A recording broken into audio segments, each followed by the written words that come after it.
CFL 110, your weekly trip around the biggest stories in the Canadian Football League with Jeff Hamilton and Andrew Hustler Paterson. Presented by Garage Living Winnipeg.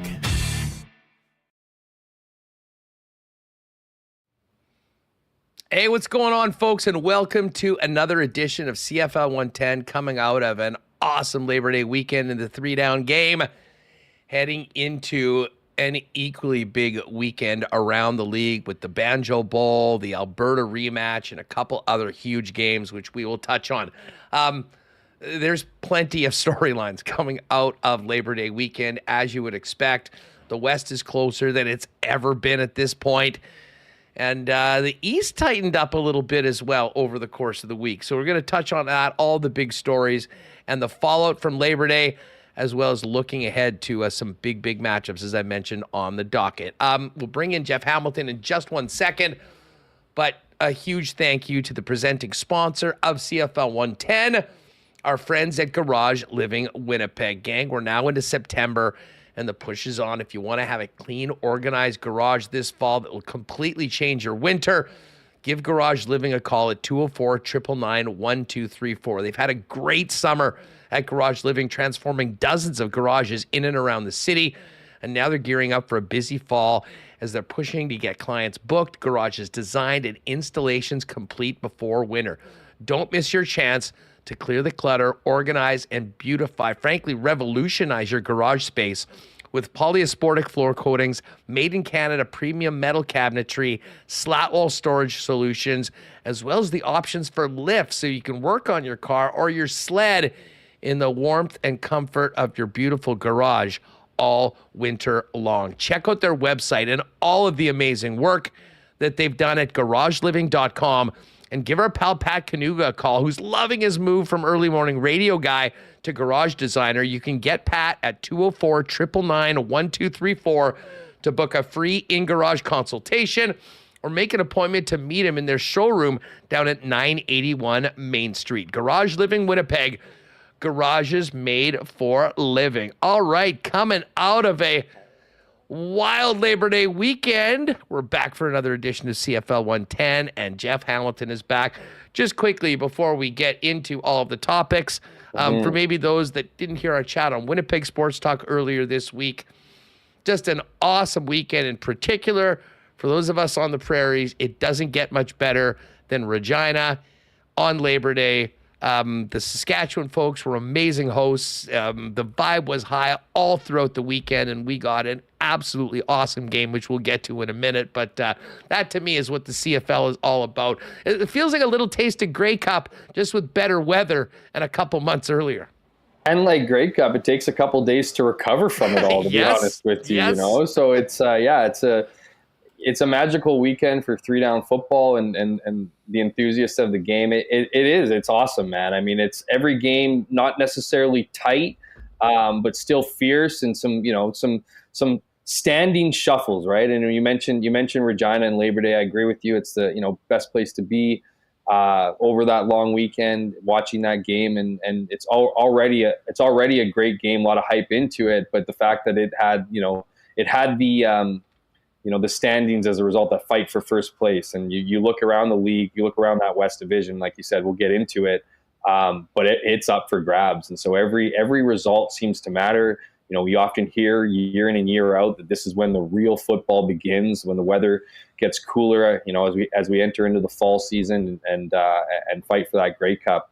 And this is even better, man, because it feels like it's up for grabs across the entire league, not just the West. Well, yeah, I mean, listen, Montreal's got a pretty nice cushion in the East, but there's still plenty to be determined. But, I mean, where we are in the West with 6 wins being in first place, 4 wins being in 5th place, and a ton of divisional play coming up, I can't remember a scenario like this in a long time where everyone still feels like they've got a shot. And it's going to be playoff type games really now for the rest of the way. While we're talking, we'll get to the Bombers Riders in a second, but let's start off with, first of all, a very successful Pacific game, Touchdown Pacific, where the BC Lions hosted Ottawa in what was a must-win game for the British Columbia Lions, and frankly, a must-win game for Nathan Rourke. I mean, as far as the league goes, the event was sold out. I mean, I had a great chat with my lock-shop partner, Dustin Nielsen, who called the game. He said it was just a great couple days out in Victoria and, great for the league.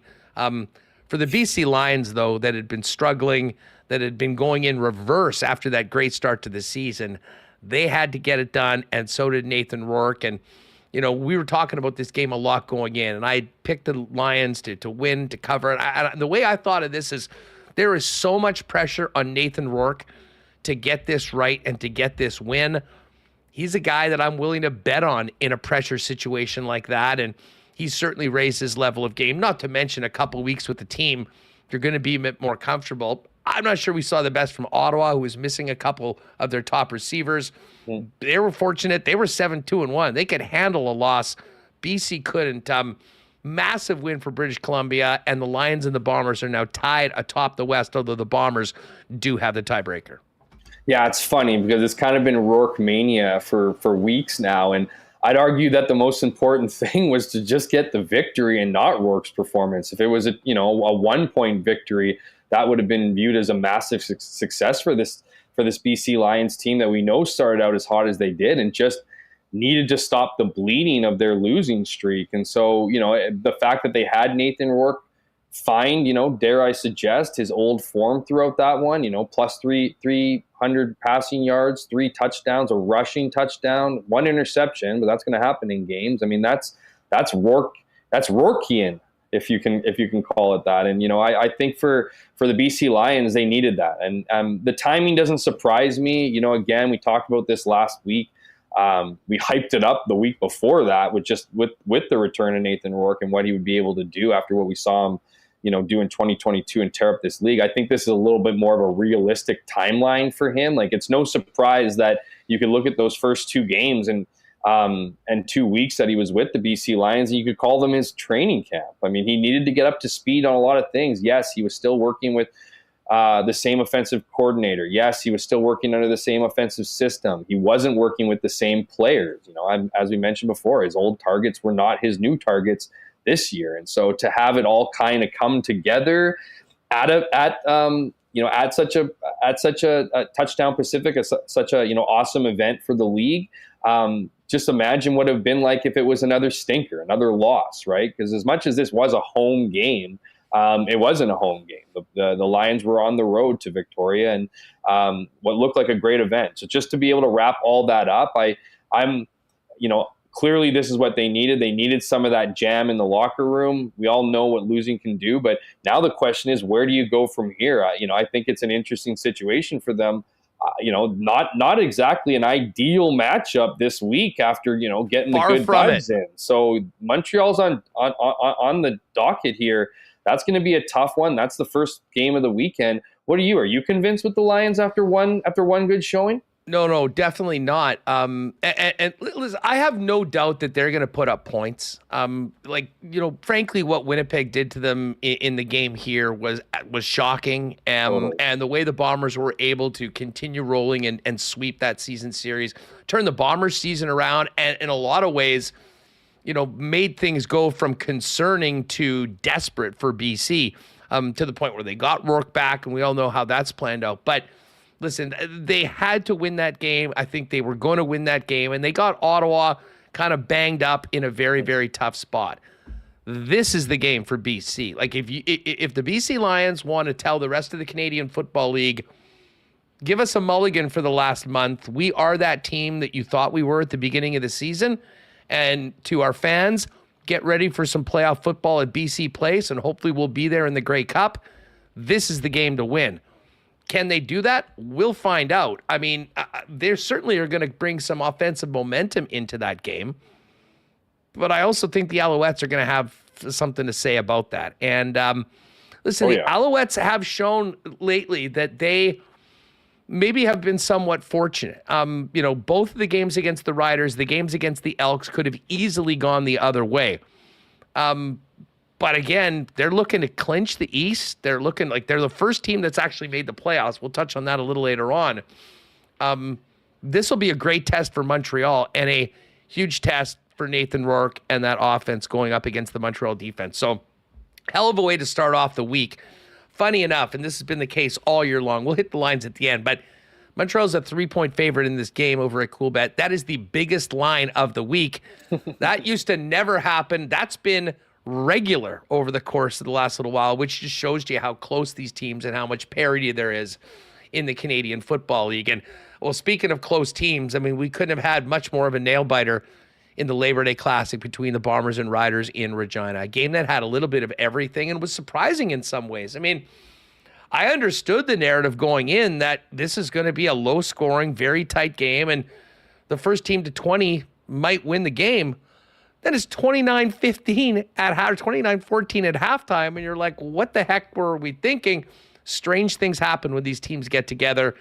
I wasn't expecting that much offense in the first half, but wow, did Zach Collaros look good. And unfortunately, we'll get to it in a minute. He wasn't there for the rest, but this was truly a classic, Jeff. You had the atmosphere. You had the fans on both sides. You had an incredible scene on a beautiful day in Regina. And then two great rivals throwing haymakers for the better part of 3 hours, and the Bombers coming out by the skin of their teeth, 35-33, in a game that I think they had to win 3 times in the last 3 minutes. Well, when you were looking at these two teams and where they were trending, I'm not talking in the standings, we'll get to that, but where they were just as a team, the defense was their, what was the identity of arguably both clubs. And so, a lot of people thought this was going to be a slugfest. It was just going to be punch after punch. And, on the defensive side and limiting, a Winnipeg offense that's just looked completely different than previous years. The fact that they were able to orchestrate 3 touchdown drives was certainly a shocker. And while, Saskatchewan was still very much trailing, they were able to move the ball too. But as crazy as the first half was and unpredictable, it didn't even compare to the final 2 quarters. As you alluded to, Zach Collaros, like you said, we'll get into kind of the headshots. He takes a headshot in that game right before the halftime, right before Chris Streveler punches in his second rushing touchdown of the game to go up 29-14.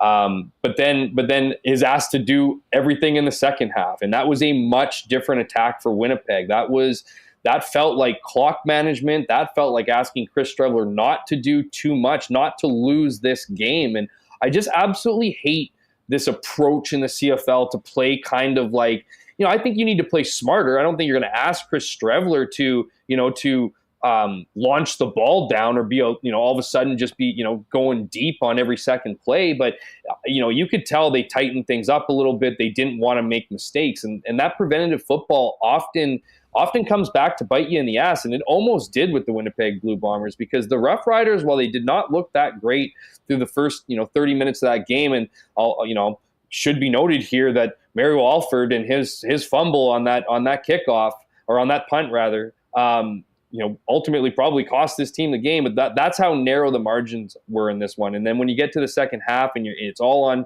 Chris Streveler, and you have a desperate Rough Riders team that's been mired in just this winless streak for the last month and change here, and you got 30, the most of the 33,816, I believe, was the final number. That was the largest group in Mosaic Stadium history, from what we understand. I always thought a sellout was a sellout, but that one was apparently the most people in there, and most of which were wearing green. You knew there was going to be a comeback, and ultimately that's what they did. I mean, we don't need to go into all the plays of what happened at the end, but the Rough Riders put themselves in position to make it a very, very close one. And the Bombers are lucky. They're licking their wounds here now with a couple injuries, but they got out of that one luckily, because you put 5 more minutes on the clock, which is an eternity in this league, put 3 more minutes on the clock, and I don't think the Bombers are coming out with that victory. So they managed to scrape it out to the end. You got to give credit to Sass. They're, like I said, they're not doing well as in the standings, but they're not a bad team under Corey Mace, but they just seem to be cursed for whatever reason. Well, listen, I'll push back a little bit on the way the Bombers handled the second half. I mean, I think they knew the playbook is different when Zach Collaros is in the game as to when Chris Streveler is in the game. And when you come in with a 15-point lead, the thing that you cannot do is turn the football over or make it easy for them to get back into the game. And you listen, to their credit, they didn't. They knew they were going to need to score a few points, and they did. on a couple of field goals. And then I think they had every confidence in their defense. And the funniest thing about it is the Rouge, after that touchdown, the special teams touchdown, if I'm recalling correctly, was an absolutely massive part of this game, because the Bombers knew that if they got enough yardage to get Sergio Castillo in the fourth quarter to kick that field goal, they would be up by 8. So Saskatchewan would have to score a touchdown, but would also have to get the 2-pointer, which they weren't able to do, which ended up being the difference. Now, are you giving Sergio the credit for the Rouge, or are you blaming Mario Alford for for ultimately allowing that? I was to just happen? about to get to that, because I think we can certainly make the case that the difference in this game was special teams. It was Castillo being 2 for 2 over 50 with a 52 and a 56-yarder. Mm-hmm. But it was also 2 plays. The Rouge secondary to the Jamison Sheehan punt, which was botched, and Hallett jumped on it in the end zone. And then the Rouge after that, which certainly was just poorly played by Alford. And it's those little things. When we're talking about how tight the CFL is and every single game being so close, blowing it up and giving up a touchdown on special teams, and in a 2-point game, making a boneheaded mistake like that and giving up a point can be the difference. And, we can talk a lot about what these teams do well. The Winnipeg Blue Bombers for years have been a team that have been well coached, that haven't beaten themselves. Earlier in the season, they did that. That's how they got into their situation they were. They've certainly turned it around. Saskatchewan still shooting themselves in the foot in a number of occasions, and no better example of that, which ended up being a massive play in the game. And Huss, too, this is how crazy the West is. You go from leading the division to now wondering, and I think it's a real wonder, if they're going to make the playoffs this year. I think, if you look at the last 2 seasons, that's why I brought up the word cursed. This team has not won a game after the Labor Day Classic in 2 full seasons. That's unheard of. That's insane to me. You'd have to go back, I think, in deep into CFL history, I imagine. And if there's someone listening here that can, make me eat crow and tell me about a time, even within the last 20, 30 years, I'll be shocked. But not even winning 1 game after Labor Day. And, the crazy part, one of the crazy parts too, is being in Regina and talking to head coach Corey Mace beforehand, talking to Trevor Harris beforehand, talking to other guys like Micah Johnson and Marcus Sales before that game. And they knew it was going to come down to execution in not just every play, but key plays. You could not make mistakes. No one's saying you can be perfect, but you can't make mistakes like that. And I think the silver lining, if you will, in Saskatchewan, and I mean, mind you, I'm an outsider, but talking to people who are there on a daily basis and just getting the vibe of covering this, that team in this league for years myself, having gone to Regina a few times a year, the culture is much better. You can feel it. So I do believe that they have the talent. I do believe,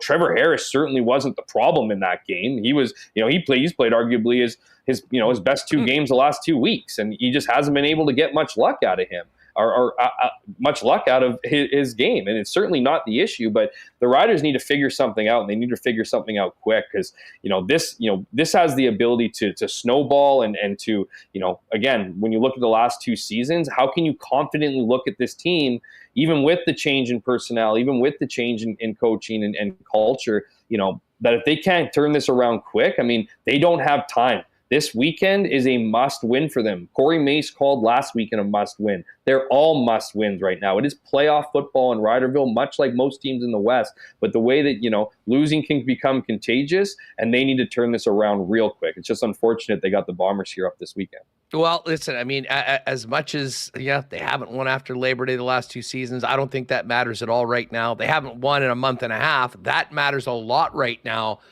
I do think they're a live dog coming into this game, although it's going to be much harder to do it in Princess Auto Stadium than it would have been at Mosaic. Mm-hmm. There certainly will be no love lost between these 2 teams when they kick off on Saturday. Once again, a controversial hit in the Labor Day game knocks out Zach Caleros. Mike O'Shea was obviously perturbed about it, didn't get into it extensively after the game, but Bomber President Wade Miller sure did. And, certainly from Wade, I'm not sure you can speak to this, whether you've heard this from other people in and around the league as to whether they need to do a better job of protecting quarterbacks, but it certainly was a big topic in Regina coming out of the game on Sunday. Yeah, of course it was. I mean, it's 3 straight games, Labor Day Classic games, that Zach Collaros has taken a cheap shot from a Rough Rider defender. Last season was Pete Robertson. The season before that, it was Garrett Marino, the idiot that knocked out Jeremiah Masoli. And ultimately, after that Labor Day Classic game, because he did, I think he bull rushed a guy, at the line. He pushed, he blindsided Zach Collaros. I'm pretty sure it was right after that game that he got cut and released, and then never told to come back to this league again. So, I was pretty, impassioned with the whole, with this whole situation when we spoke on your show on Monday. And the fact of the matter is, because I'm sick and tired of hearing this argument all the time. It's not just about Winnipeg. It's not just about the Bombers. I didn't like what happened to Jeremiah Masoli. I didn't like what happened to Red Hawk Cramdy earlier this season when he had a headshot on a quarterback sliding. I don't like any of those plays. And the fact of the matter is Wade, in that situation, he had mentioned something to me the year before. I was just downstairs in the locker room, and that's when Zach had just taken the Pete Robertson headbutt, and Zach was certainly spitting fire after the game. And then, Wade wanted to make his voice heard. Well, fast forward a year, and clearly nothing has changed. And I think you need to take into consideration that Miles Brown is a repeat offender. He rolled recklessly into Drew Brown's leg, forcing him out of a game earlier this season. And you just look. Do I think that Miles Brown's necessarily like this cheap shot, dirty player?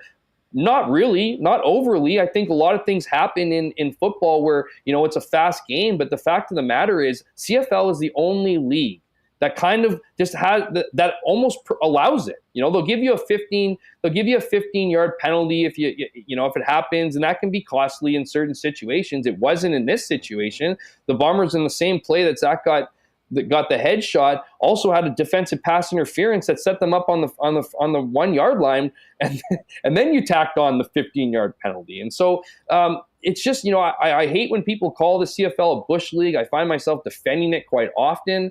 But these are the kind of puny punishments that you dole out to players who whether it's on purpose or not, we need to remove the instinct to go after somebody's head, and that only gets done with harsher penalties, whether it's suspension, whether it's kicked out of the game. I think that's a real tool, and that's ultimately was the main part of Wade's message.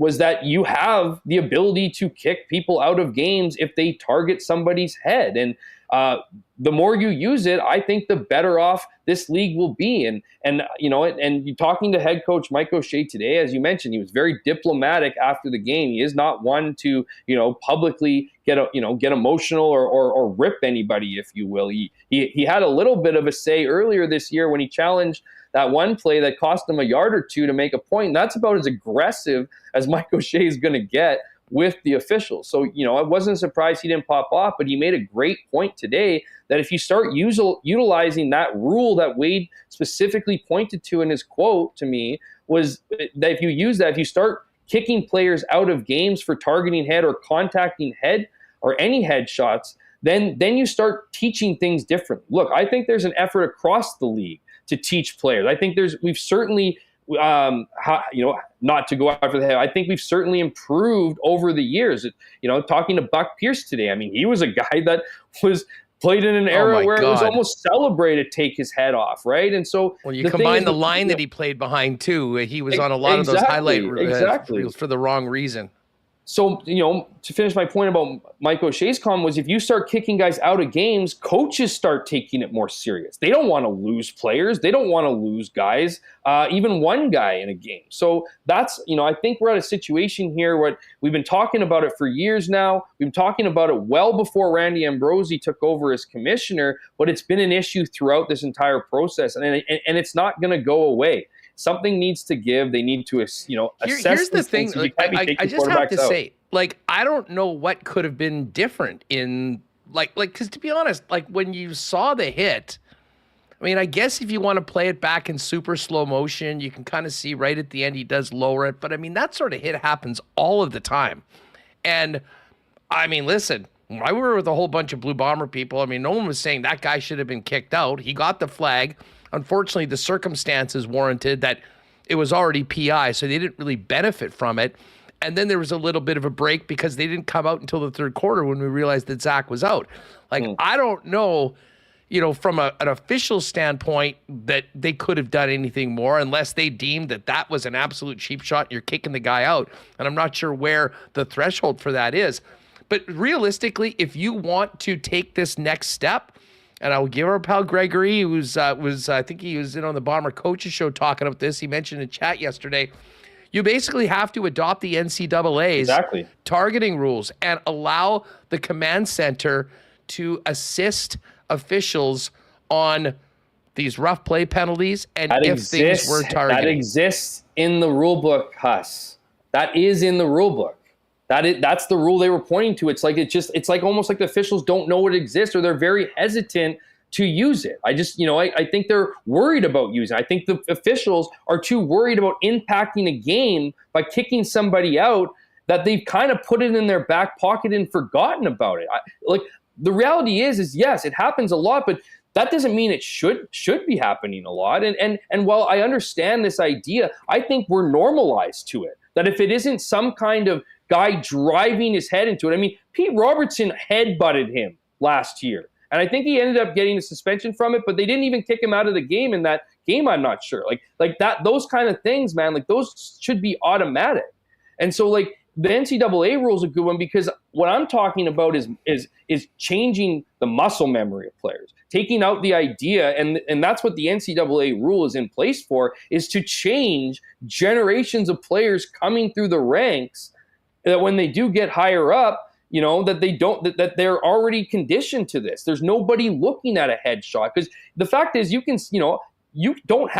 shouldn't have to have malice in the situation for it to be costly. Like, tell that to a guy who, is concussed and is in a dark room for 3 months that you didn't mean to hit his head. I think you need to put these new rules in effect so that it scares players to go after the head, because you don't have to go after a player's head in tackle football. You can wrap him up. And that's what, and the interesting thing too, Huss, is I know, there's a lot of attention on quarterbacks, which rightfully so. They have the ball the most often. They're the highest paid players, and they're in the most vulnerable of positions by throwing it. But it should apply to everybody. It's not just quarterbacks. It's all players. And until those kind of rules go in, and until coaches in some ways are forced to kind of teach these, harsher lessons or take it even more serious, we're just going to have it, it kind of hit his head, but we weren't really sure. Or, yeah, he connected his head, but it wasn't as vicious as the one we saw, 3 weeks ago. That doesn't matter, man. It should be headshot and out. And it's not a Bomber thing. It's not a Rider thing. It's a CFL thing. And it exists in other places. There's a reason why you don't see NFL quarterbacks get driven into the head every week. And they play way more games. The thing is, though, you do. Like, it's such a fast and violent game, and everyone's so big and strong and extra fast right now. These sort of things do happen. Like, I'm not saying the whole thing's an overreaction. I'm with you that the end goal of this is to make it safer and to remove this. I just think that if they're seriously going to go down this road, they need to be utilizing, they need to utilize replay for this. Guess what? It's going to take an extra 10 minutes per game. Be prepared for that. Because they've got the camera shots, they've got the angles. If you're really going to decide guys being kicked out, guys being suspended, I think the coaches would want it to be make sure that it is right. And for whatever the hesitation to do this more often than not, that will certainly work it out, because I don't really think, we've seen in both leagues, the increased penalties on defensive linemen for falling on quarterbacks, using their body weight, going low. I mean, that has changed a lot. I mean, it's absolutely so different now than the Buck Pierce era, if you will. But I think there's more ways to go, and it's in the best interest of everyone if they get it done, even if it takes a little longer to do it. Hey, one more thing coming out of the Labor Day game into the Banjo Bowl.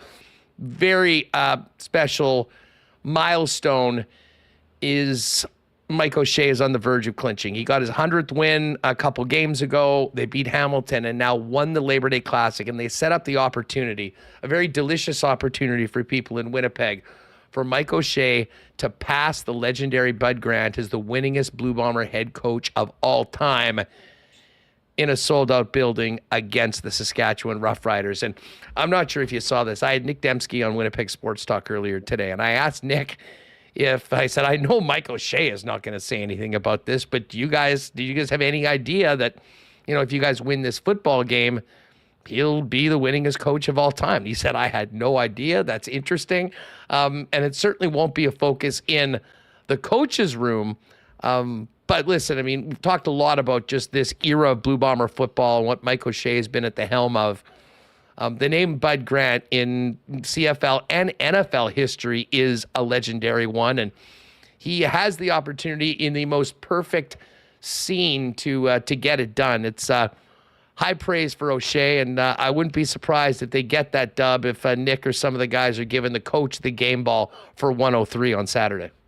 Yeah, and I think the big question out of that, Huss, is whether or not Mike accepts it, because you're right. He is not accepting anything at this moment, about anything to do with this new franchise record, which is a big deal. It's a big deal. It's a big deal to the organization. It's a big deal to the fans. It's a big deal to Mike too, but it's a big deal to Mike for a different reason. It's a big deal because it shows just how much success that they've had as a group.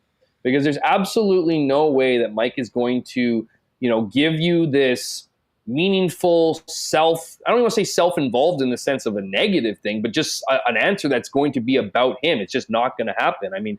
Even I said after the game, I tried to attack it in a different way as the previous week, and as he was getting closer to it, and I opened with a congratulations on tying Bud Grant. Can you he didn't want to have any part of that. He said that my name and Bud Grant's name did not belong in the same sentence, and it was like, you think I insulted his closest family member? I even said to him afterwards, I'm like, I got to ask. And he looked at me and said, I know, he absolutely gets it. He just never wants the attention to be on him. I went down to Guelph where he played university football, and because I did a profile on him going into as he was going to be inducted into the Hall of Fame. So I went and took the visit down there. He's got shrines about him for how well he did there. There was people who still remember him, talked to a bunch of his friends. At one point, he found out I was talking to some of his closest friends, and they stopped picking up my phone calls. And then one person finally told me that Mike got a hold of them and told them all not to say anything about him. He did not want the spotlight on him. And my entire angle for my story was that it was up to Mike O'Shea. There would be no Canadian Football Hall of Fame. That's literally my lead. It would be just him in a room with a bunch of people thanking him. And I think that's exactly the way that Mike O'Shea is going to celebrate this. He's not going to talk about it too much. He might get coached into talking about the people around him and what this represents and means, because he's got to say something. But I think when it comes to enjoying this, it's going to be very short-lived. It's going to be a couple of handshakes and some conversations with other people thanking them for where he is. And so that is just Mike O'Shea. He's never going to change. In a lot of ways, it's super humble, and it's noble that, he loves to talk about how players don't talk about their legacies and players don't do this. Mike, a lot of guys do. A lot of guys literally say they want to leave a legacy. Mike's just a true and tried old school guy. That's the way he is. That's the way he's always going to be. And it's brought him a lot of success. But I want to take this opportunity to say one more thing about Mike, because lost in all the chaos of the Labor Day Classic was him doing his best Mike Miller impression. He had the backwards hat, yes, the Gretzky tuck jersey. It's something that I didn't really notice being at Mosaic Stadium, but man, the number of messages I received from the public. So after we finished his availability this afternoon, I waited till we were off camera. I said, Mike, you got to clear this up for us. I'm getting my inbox and my messages are through the roof here. What was the deal with the backwards hat and the Gretzky tuck? And he's like, Gretzky tuck? I'm like, you had your shirt tucked in or whatever. And then he went on this not long thing, but he just said that, he had to, he is, as a lot of people who have talked to him every once in a while are him. Yes, he can be very different when it comes to interviewing. He can be very, he can call you out on a certain word, or he could take a question, but he is a hardcore CFLer, and he will do anything to grow the game. He understands his responsibilities for media. He understands that when the league comes to him and asks him to wear a specific hat and a specific t-shirt for their weekly, I think it's like, I don't want to get it wrong, but it's like this new era thing that they're doing. It's like the retrofits. Turf traditions. Turf traditions. Thank you, Huss. Thank you. So doing that's why the reason why he had the tucked in jersey is because he started talking about how the I guess the transmitter, whatever is attached to his hip, used to have one button or dial. Now it has like 4 or 5. So we had to tuck it in. So he didn't stop, because it was bigger on him. So he didn't have it over. And then the hat, it was so tall in the front beak, I've seen that. I put hats on where the front deck is too tall that he said, quote unquote, his tiny head wouldn't fit it. So he had to switch it around just so he could fit it. It wasn't a Mike Miller tribute. It wasn't a Mike Miller thing. It wasn't, whatever people are thinking. It was just a wardrobe issue that he needed to adjust to so he could do the best job. I was just waiting for the Twitter feed. First the shorts, now a backwards hat. What is this coming to? Hey, you win 102 games. You can do whatever the hell you want and wear whatever the hell you want, and just keep on doing it. The big Saturday at Princess Auto Stadium. First and foremost for the Bombers, looking to tighten their grip on first place. But also for Mike O'Shea to potentially make history as the winningest Blue Bomber coach of all time. Moving over to the East, the Battle of Ontario was a fun one. We always say in the Labor Day game here on the prairies, you can throw the records out. You can do the exact same thing with the Ticats and Argos. The Ticats have struggled all year long, although they certainly look better in the second half against the Bombers before Zach Caleros rescued Winnipeg 2 weeks ago. A great start, a blown lead, and a win at the end for Bo Levi Mitchell. Listen, I know the question is, well, what does this do for Hamilton? Could be in the mix. I don't think so. No. I'm also interested, though, is where the Argos go from here, because this game in Ottawa on the weekend is a huge game when it comes to it. Like, listen, Ottawa is 7-3-1. They've got a terrible point differential, and I really do think that if they haven't played a lot of East games, they've got a lot of head-to-head matchups within the East coming up. Credit to them for winning their games against the West. But Toronto coming out of this game, feeling like they left one on the table, I think is going to be a determined group to get that win. And for Ottawa, they're hopefully going to get a little healthier and get back home where they've been much better this year after getting whooped pretty good by the Lions in BC and Touchdown Pacific. Yeah, this one really feels like it was their Grey Cup. Absolutely. But it's wild, Huss, because I think that's a premature comment still. If they didn't blow it against the Bombers, they would be tied with the Elks right now.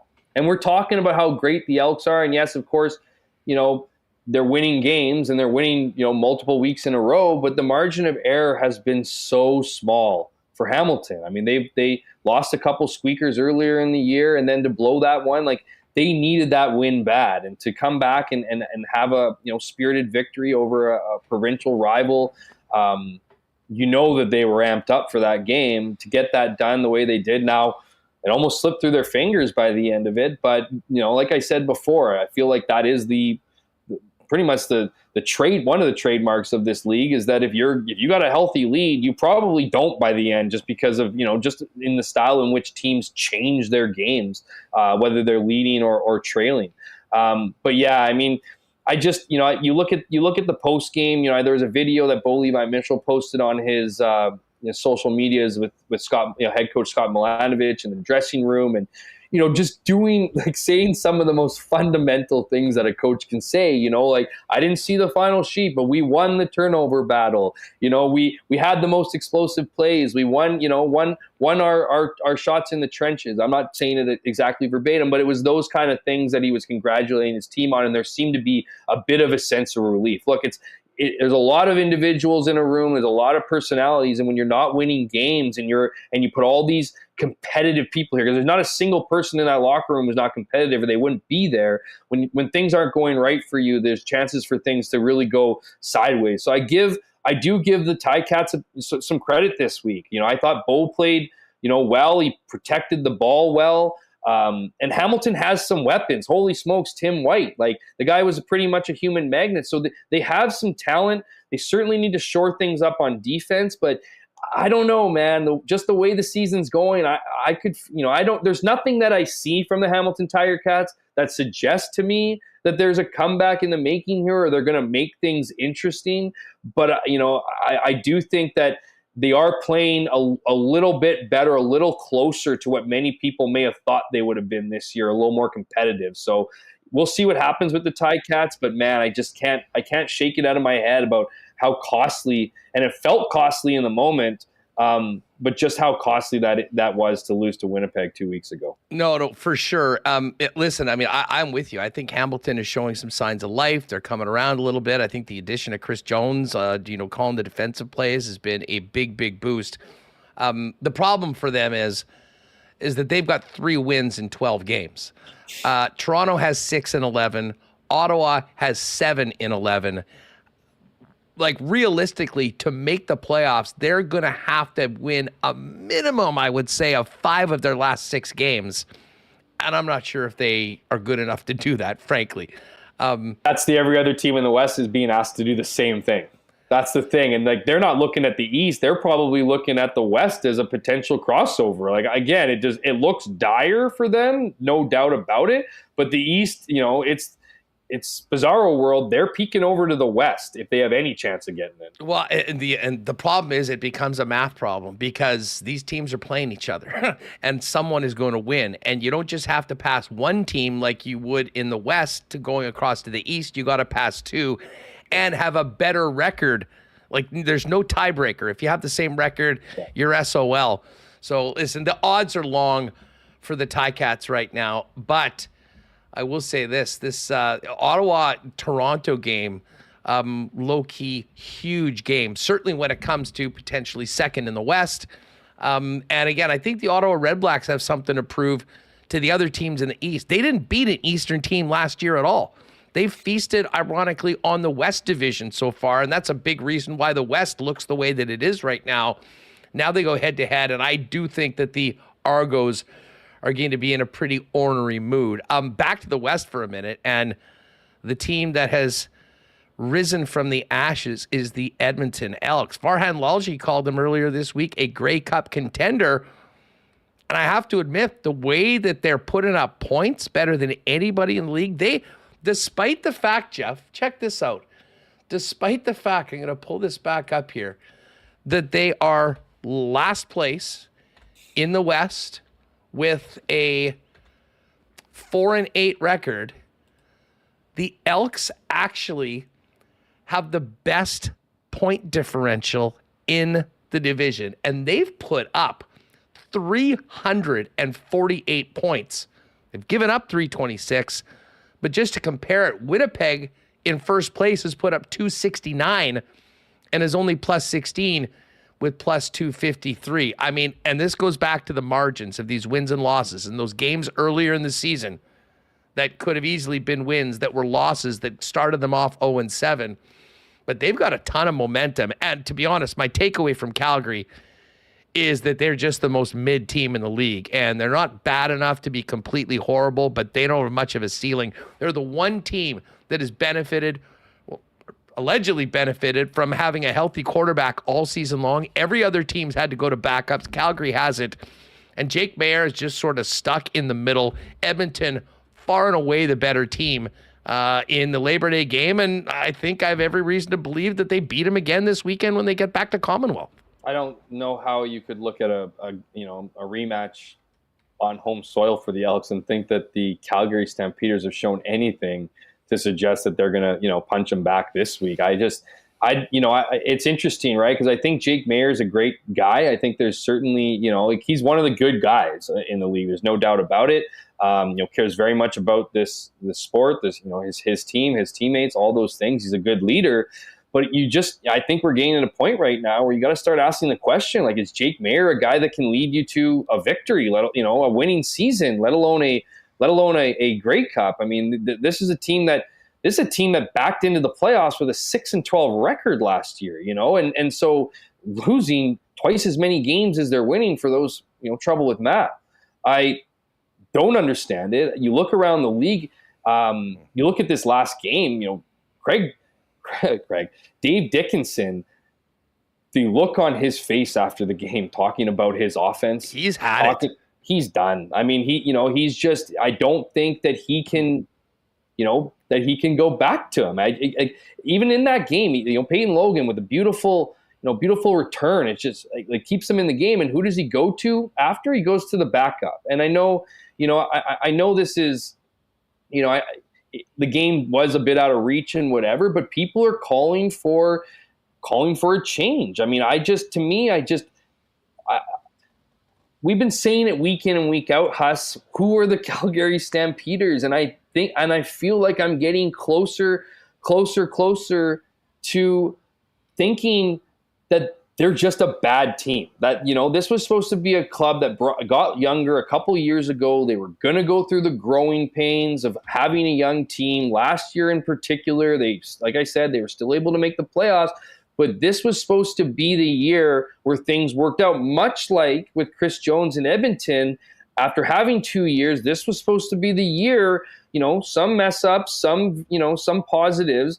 This was supposed to be a year where all of it was supposed to come to fruition. And while it's very interesting now to see the Calgary Stampeders, arguably the worst team in the CFL, their effort isn't there and whatever, trending that way. And then looking at an Elks team where it took to ditch their head coach / GM. And I'm not advocating for Dave Dickinson to lose his job here, but there is no coincidence to me that Dave Dickinson has not been the coach that he's been in the past ever since he's gotten the GM duties. They haven't had the success. Whether that's coincidental, I don't think it's all that coincidental when you add to the fact that John Hufnagel has taken an active role out of the organization and has put that responsibility on Dickinson. I just don't think that, it's his job to have his team. It's his job to have the talent on the roster as the GM, and it's his job as head coach to get them ready and focused.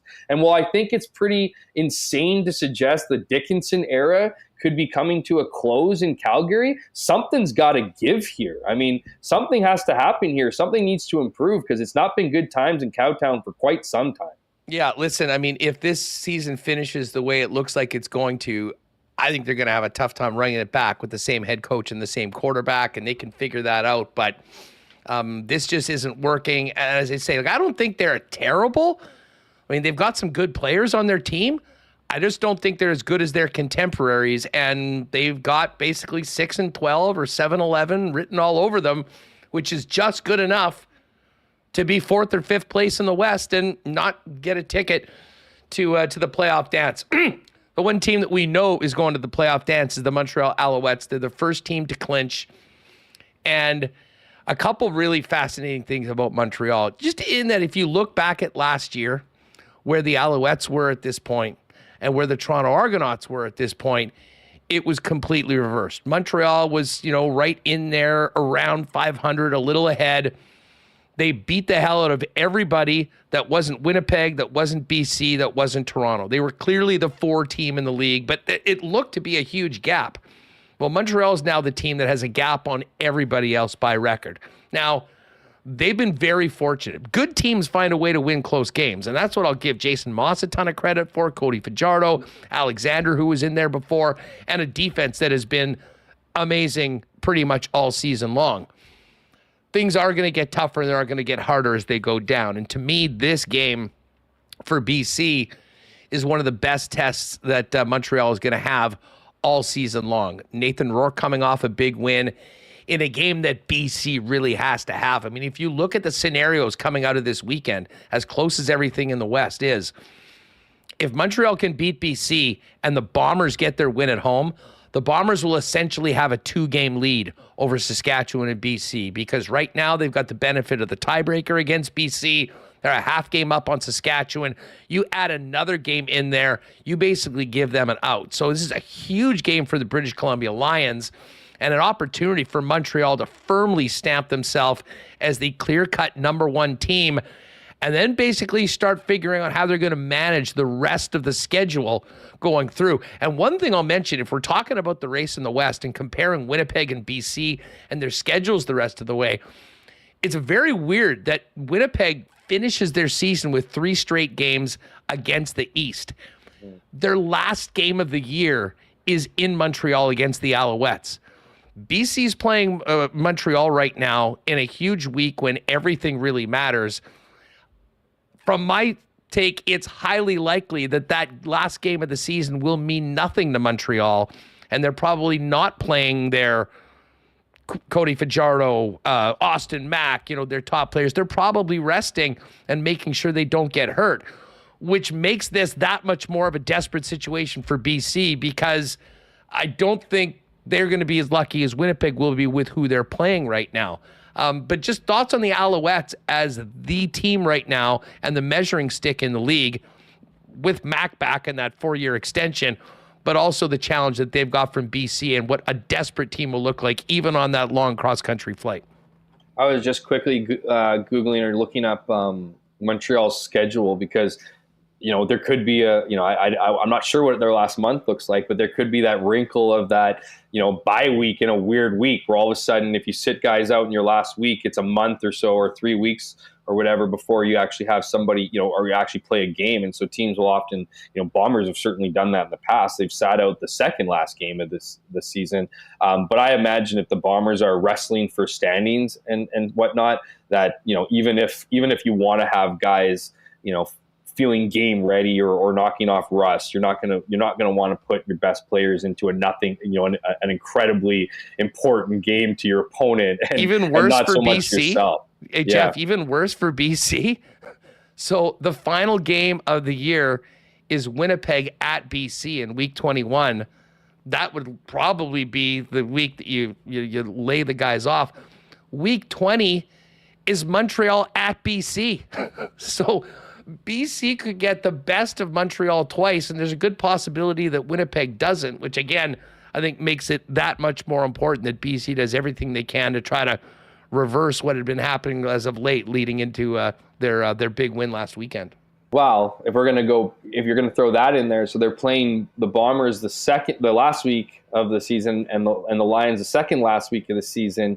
Well, what if they want to decide who they want to play against, potentially in the playoffs? Like what if that game is deciding whether Winnipeg will go, we'll get a bye to, wins the West. Or at the same time, Montreal, we might fast forward to November here, and Montreal might want to play BC, and not Winnipeg, right? They might want to give Winnipeg, or they might want to give BC the harder route. So a lot of these things kind of play into each other. Knowing that BC, if they're in the Grey Cup, is playing at home, I'm not sure that go. people will be looking, we'd love to get Nathan Rourke in that dome if they've actually got there. Yeah, we'd love to get the BC Lions to be on the road in the playoffs, right? We know how difficult it is to take that route, right? Winnipeg did it in 2019, and the Montreal Alouettes did it last season. It's not an easy route, and it's why those routes essentially were the catalyst to them jumping off and being the teams that they are in the CFL right now. And I sound like a broken record, and I'll keep saying it, but belief is an incredibly, incredibly important thing. And that's what Montreal has. That's what Winnipeg has, even though the results haven't been there, and it's allowed them to dig themselves out of an 0-4 hole to start the season. I see it in Regina. I mean, it's definitely waning. I just see it in the players and stuff. I think the Riders have an element of it, but you need to start stacking those wins to get there. And you look at Montreal. It'll be interesting to see just when they'll be able to clinch a spot. I mean, if this was for the last few years, even the last decade, they probably have already clinched first place by now. That's how crazy the East has been. But at this point, I think Montreal, they have the luxury of figuring out how they want to, play this last stretch of the season. Meanwhile, most of the league will be in playoff mode starting this week. Now, that's not to say that Montreal is going to take their foot off the gas. It's that them, like every other team in the league, are or should be at least taking it week to week, not focusing on what's ahead of them. But it's hard not to, look at a BC Lions team this week in Montreal and think that if you want to win the West, you need to beat this team. So the pressure's already on them. But that's the thing about BC. The pressure's already been on. They didn't just, while I'm sure they had a chance to take a deep breath after snapping their losing streak, it's not like they're the golden boys of the CFL and that they're making a charge into first place. They need to continue to play the way that they're playing, and that's what's going to make this second half such a beautiful scene. Is that we might sound like pure morons in a month, 6 weeks when these weeks play out, because if I've learned anything from this season, it's to expect the unexpected. And so while maybe Hamilton is the lone team in the league that is probably down and out, I think there's a real opportunity for every team to really show themselves.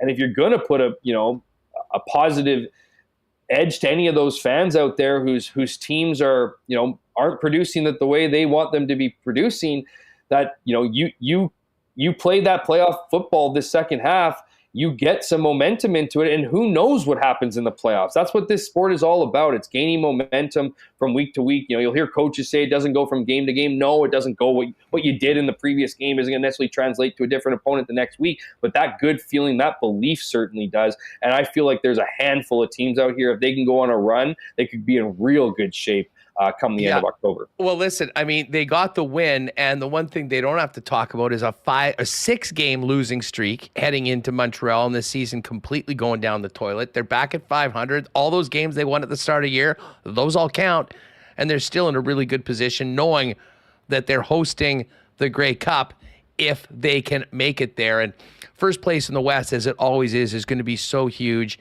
I mean, the 2-3 game, no matter who's in it, is going to be a very tough and hotly contested game. It'll be a huge benefit for the team to get the bye. And of course, listen, I like the Bombers' chances of beating a team like BC a hell of a lot more outside of Princess Auto Stadium in November than I do in the Dome. And I think everybody knows that. And then from Montreal's side, I'll just wrap with this. I do wonder if the way that the Argos handled their runaway victory of first place and what they did in the last month of the season, and then how badly they face planted against Montreal in the playoffs, maybe is somewhat of a cautionary tale to Jason Moss, who is, I believe, going to have the opportunity, if he wants, to sit a number of his players for probably multiple games if he wants to coming down the stretch. But I have a hard time thinking Cody Fajardo is going to be harassing the female trainer though on the team during the most important time of the season. So maybe they're in better shape than the Toronto Argonauts are, but I get your point. Oh man, great games this weekend, as we mentioned. Just while we wrap, let's get over to it. We'll pull up the lines over our friends at coolbet.com, and this is a perfect metaphor for the entire season. Every single game, the point spread is 3 points or less. The Alouettes are a 3-point favorite at home against BC on Friday. Ottawa is a very short 1.5-point favorite against the Toronto Argonauts in the early game on Saturday afternoon. The game in the middle, and that's earlier. Again, it's 3 p.m. Eastern. That's the first CFL game of the year on CTV. Saturday afternoon games will be on CTV going forward. So it's Bombers Riders on CTV at 2 o'clock. And it's also the lone overlap of games we've got all season, because Toronto and Ottawa will actually be playing the last hour of their game as the Bombers and Riders get going on CTV. Last week, Saskatchewan was a 2.5-point favorite at home. This week, it's the exact same thing. Bombers are the 2.5-point favorite at home. Have to admit, I'm a little surprised that the Elks are only 2.5-point favorites against Calgary, considering the way they looked. I guess the bookies are putting more into the fact that it is very difficult to beat a team twice in a row. We know that the Banjo Bowl is going to be incredibly tight. I mean, it'll be tightly played, whether the score reflects that. But as I say, it would take a big, big turnaround for Calgary to walk into Edmonton and disrupt what the Elks have going on after that 0-7 start.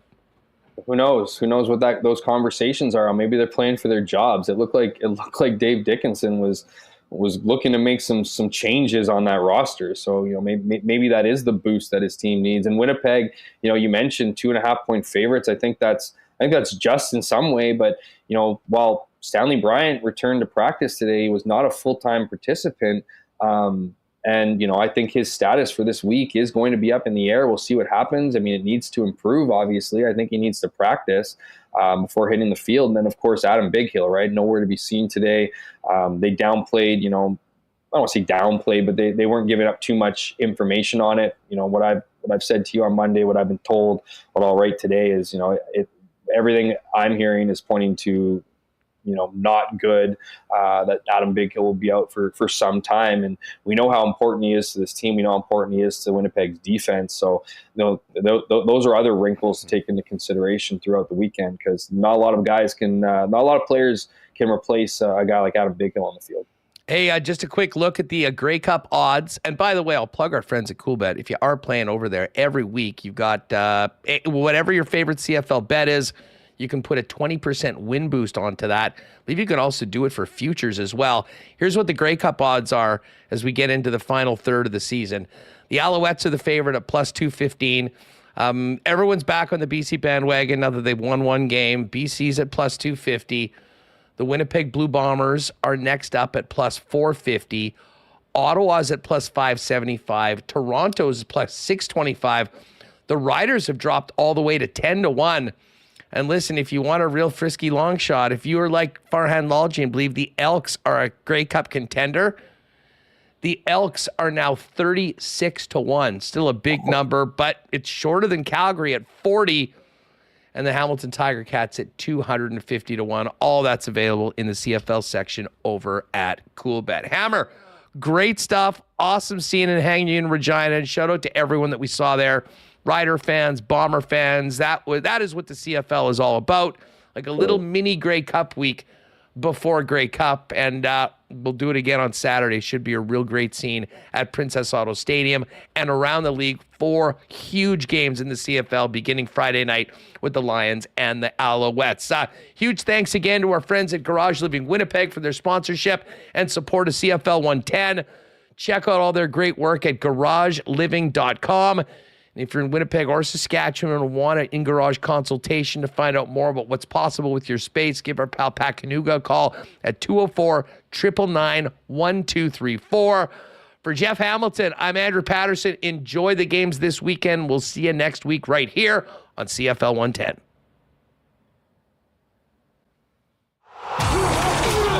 You've been listening to CFL 110.